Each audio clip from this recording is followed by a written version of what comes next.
Hey guys, today our lesson is on gene expression. So this piece of the puzzle is really important. So we know, and what we've been talking about in the beginning of this unit and then the last unit, as DNA being the genetic material, and DNA being how these traits are passed on, and DNA. Coding for proteins, okay? That's kind of the piece of the puzzle that we're missing. So all of the traits that we have are because of proteins that make those traits, right? Your hair is the color that it is because of the proteins that give it that color. Your skin is the shade that it is because of the melanin proteins that give it that color. And so how do we get from DNA to proteins? And so that's what we're going to talk about today is gene expression. So gene expression takes us from DNA to proteins. And so here's what you need to know. Here is the big picture. And you've got to get this to be able to understand anything else. So write it on your paper, huge, tattoo it on your forearm, whatever. DNA to RNA to proteins. So there are two main steps in this process. The conversion of DNA to RNA is called transcription, and then the conversion of RNA to proteins is called translation. Okay? Now, transcription happens where the DNA is. So DNA, if you remember, is only found in 3 places inside the cell. It's found in the nucleus. The mitochondria has its own special DNA, and then in plants you also have DNA in the chloroplast. But aside from those 3 locations, you don't see DNA anywhere else inside the cell. It's not floating around in the cytoplasm or anything like that. And so if we want to do anything with the DNA, such as we do in transcription, we have to do it in the nucleus. So transcription, the conversion of DNA to RNA, happens in the nucleus, okay? Now, translation is the conversion of RNA to proteins. And if you think about where proteins are made, pause just a second, where are proteins made? What cell organelle is the protein factory? You should say the ribosome. We learned about that when we talked about all of those cell organelles. And so translation, that second step, happens in the ribosome, okay? So in this process of gene expression, I'm going to relate it to a cookbook, okay? So let's say that I made this really awesome peanut butter pie, and that's going to be kind of like our protein, okay, our peanut butter pie, because peanut butter's got protein, right? And it was like a recipe that's been handed down from my great-great-grandmother in the family cookbook, okay? And so I want that peanut butter pie recipe to be guarded in my family cookbook. Now, we have other family recipes. We have a really famous lasagna, and we have some special overnight cookies, and a few other things that are family recipes. And so those are like different proteins, okay? But they all have instructions in the DNA, which is the family cookbook. Similar to the way that our DNA contains the instructions for making different proteins, right? And each of those instructions is referred to a gene. A gene codes for or contains the instructions for one protein. Just like the family cookbook contains the recipes or the instructions for peanut butter pie and lasagna and overnight cookies and whatever else, okay? So if you loved that peanut butter pie that I brought you, then you might say, hey, Miss Brown, can I get the recipe for that peanut butter pie? And I would say, well, sure, I'd be happy to share that recipe with you. But what I'm not going to do is I'm not going to bring you my family cookbook, right? Because that is like a family heirloom. It's I don't want to say sacred, but it's special, right? It needs to stay guarded in on the shelf in my kitchen. I don't take it to and from places. Just like we don't take the DNA to and from places. We don't want to risk it being degraded in the cytoplasm, there are enzymes that like to cut things up. And so we don't want to bring our DNA out into that harsh environment where it could get damaged. And so instead, we have this middleman called RNA, and specifically the RNA that we're going to talk about. There's lots of different types of RNA, but we're going to talk about 3 in particular, and this one is mRNA, which stands for messenger RNA. And so that would be what I would give you. If you wanted the recipe for my peanut butter pie, I would go back to my kitchen and back to my family cookbook, and I'd take out a sheet of paper and I'd jot down the recipe, and I would bring it back to you in the cytoplasm, or in the skull and to the ribosome, right? But what I wouldn't do is bring my whole cookbook. And so this is the paper or the note card containing the recipe. It is just a piece. We're not going to write down the whole cookbook. I'm not going to photocopy the whole cookbook because you want the peanut butter pie. Just like every time we need a protein, we don't make a copy of all of the proteins. We make a copy of the protein that we need, okay? And so that's kind of this middleman where mRNA is responsible for. It takes the message from the DNA, which has all of the instructions, to the ribosome, and it's just taking that one piece for that protein that we're wanting to make, okay? Maybe it's hemoglobin, maybe it's insulin, maybe it's keratin. Our body makes lots of different proteins, all right? And so this process is called gene expression.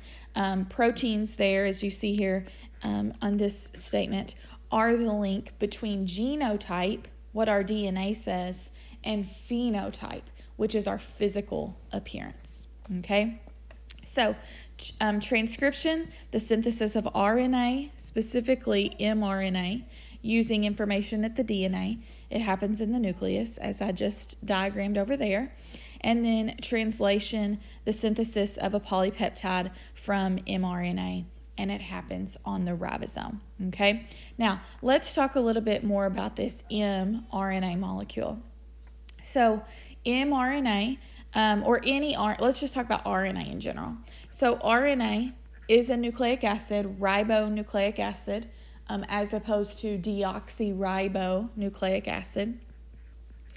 And RNA has a different sugar. So it has the sugar ribose instead of deoxyribose in DNA, okay? RNA is also single-stranded. So where DNA looks like this double helix, RNA is only half of that. So you wouldn't have this side. It's a single strand, okay? As we talked about yesterday, that's why it is more likely to mutate, because it doesn't have that other strand to give it some extra stability, okay? And then lastly, we talked about at the very beginning in Unit 1, Chargaff's rules. In DNA, we have 4 bases, A, T, G, and C, okay? That's in DNA. In RNA, we have 4 bases, A, U, G, and C. So we've got a different base here, okay? A pairs with T in DNA, G pairs with C in DNA. If we have RNA, A is going to pair with U or U with A, okay? And we'll talk about that more in just a moment. But those are the 3 main differences between DNA and RNA. It's still a nucleic acid, so it's still made up of nucleotides. Remember the 3 parts of a nucleotide. You should know this, like the back of your hand. Sugar, phosphate, nitrogen base, okay? So the sugar is different because it's the deoxyribose versus the ribose, and then the nitrogen bases are a little bit different because you have that U instead of T, and then the phosphate group is the same, okay? So mRNA is just an example of them. There's lots of different types of RNAs, but we are going to focus on 3 types of RNAs.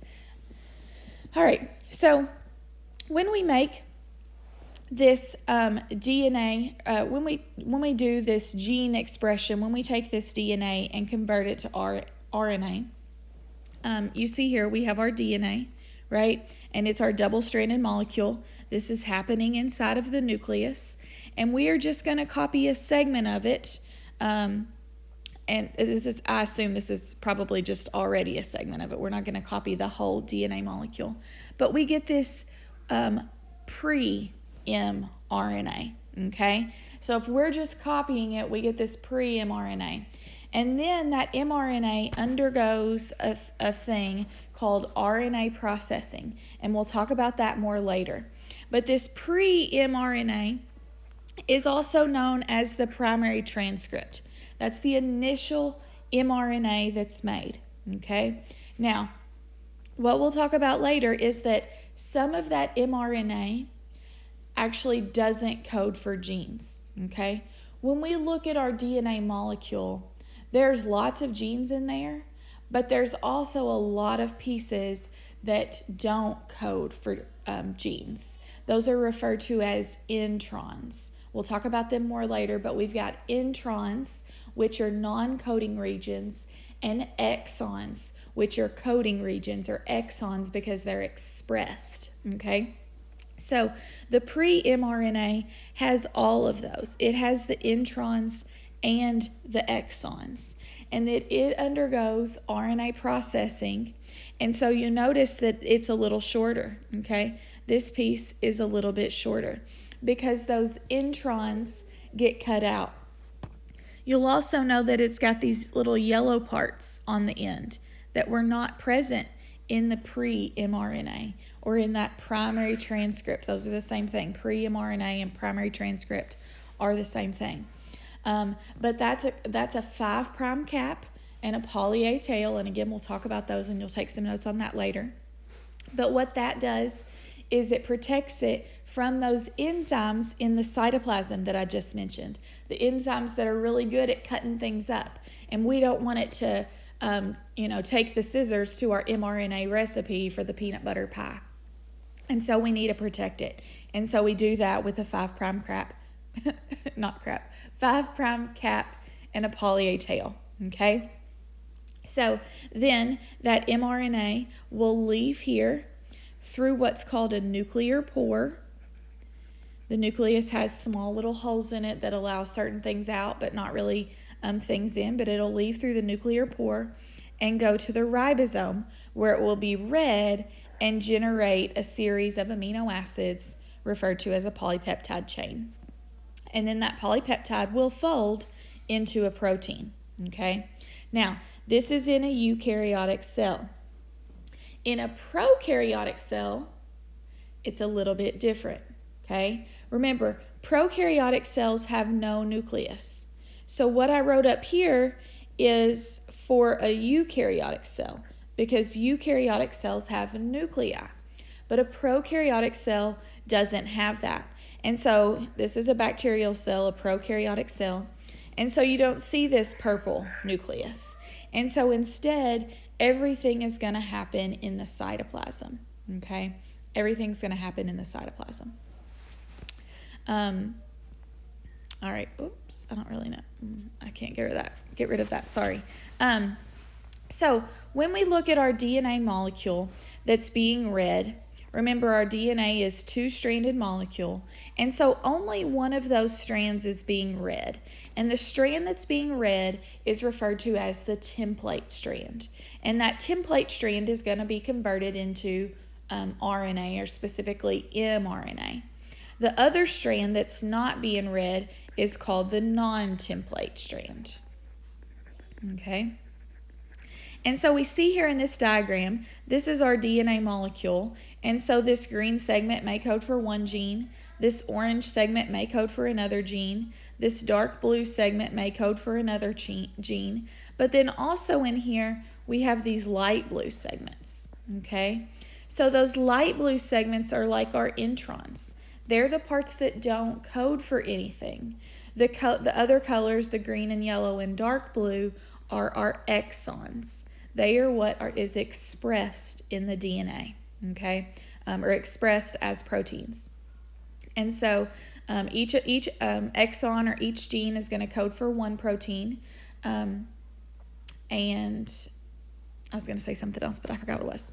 So let's look at translation. We have this template strand of bases.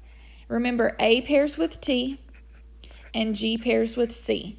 That's called Chargaff's rules. We talked about that in Unit 1. That shouldn't be new to you, okay? So when I have an A, in the DNA, you see that T. When you have the C, in the DNA, you see the G, okay? And so on and so forth. That's the complementary bases, all right?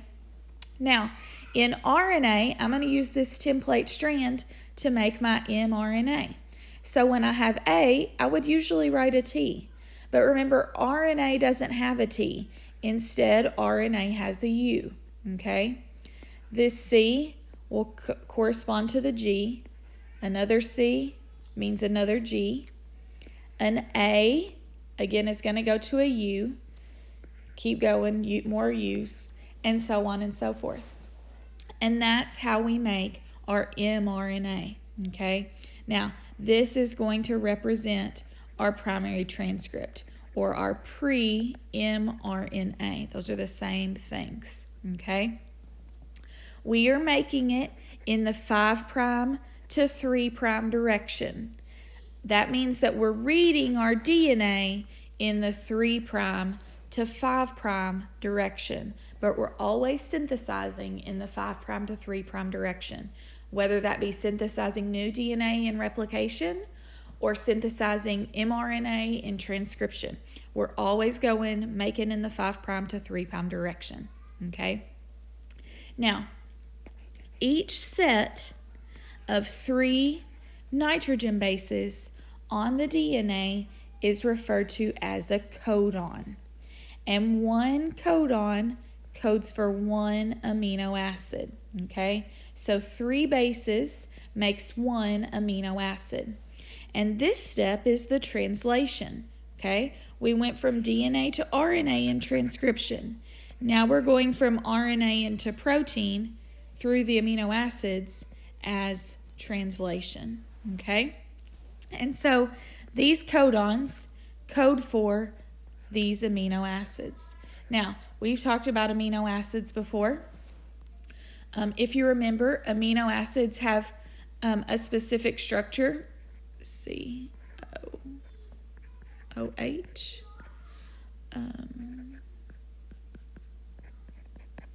Give me just a second. Okay. So this is a structure of an amino acid. It has a amino group and a carboxyl group. You've got that R group here. That's what makes this amino acid, tryptophan, different from this amino acid, phenylalanine, which is different from this amino acid, glycine. They are different in this R group. All of them have the amino group. All of them have the carboxyl group, okay? Going back to biochemistry, that's why biochemistry is so important, okay? And so that makes all of those different. And so we're building these amino acids based on the code in the mRNA, all right? Now, how do we know which one codes for which? I'll go back in just a second. You have these codon charts, okay? You don't have to memorize these.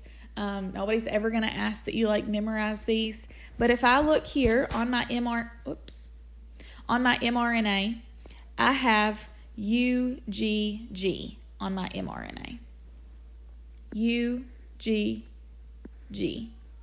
That makes tryptophan. And you can see here that they had the abbreviation for tryptophan, okay? UUU in this piece should make phenylalanine.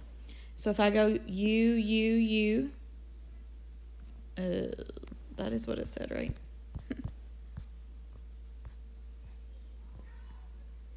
UUU should make phenylalanine.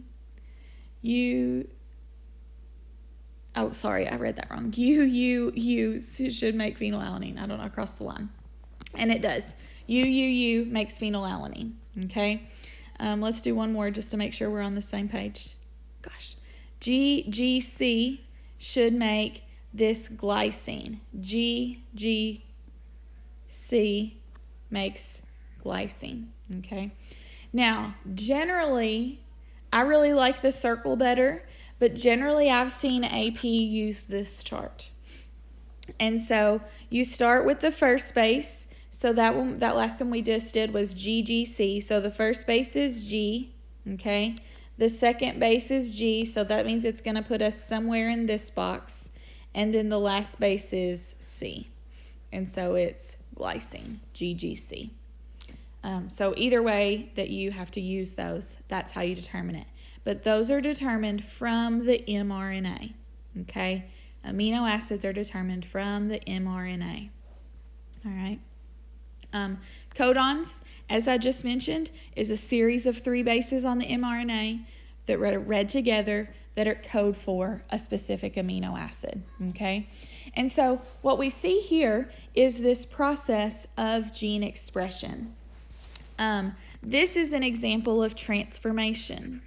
We talked about transformation the other day at the start of the unit, where you take genes from one organism and insert them into another organism. And so these pictures show bioluminescent proteins. And so these bioluminescent proteins are in fireflies, and they're also in jellyfish that make them glow in the dark. But what they've done is they've extracted that gene from the firefly and from the jellyfish and inserted it into the genome of a tobacco plant and the genome of the pig. And what you see is that they're glowing, okay? And so that, that kind of shows us transcription and translation at work, all right? Now, a couple other things I want to talk about with mRNA and transcription and translation. First is this codon chart, okay?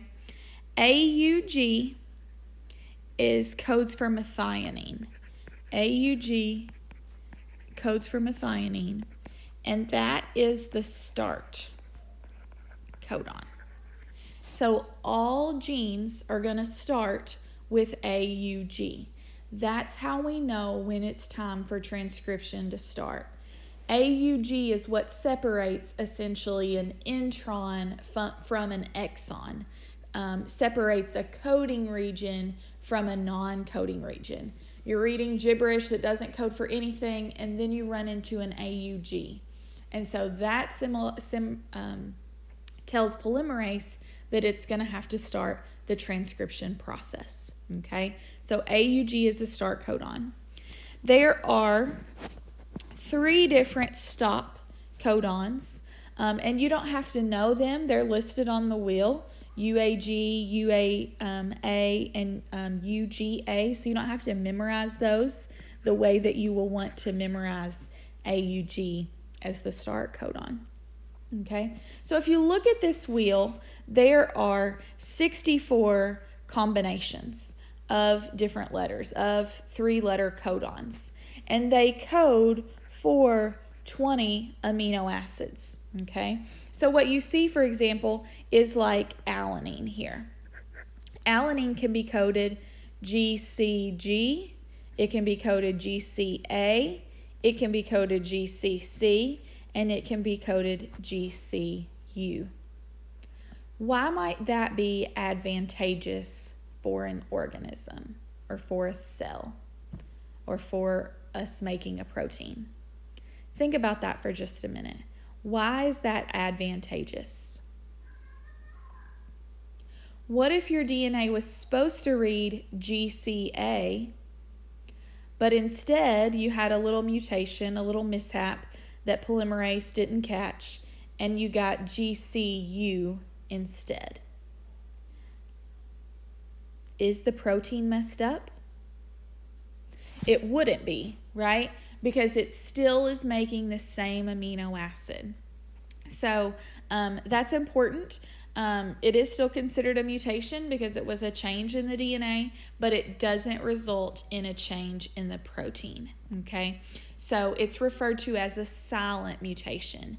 Anytime you have a mutation that changes the DNA but doesn't change the protein, it's a silent mutation. Okay, so I think that is all I have for you in today's lesson.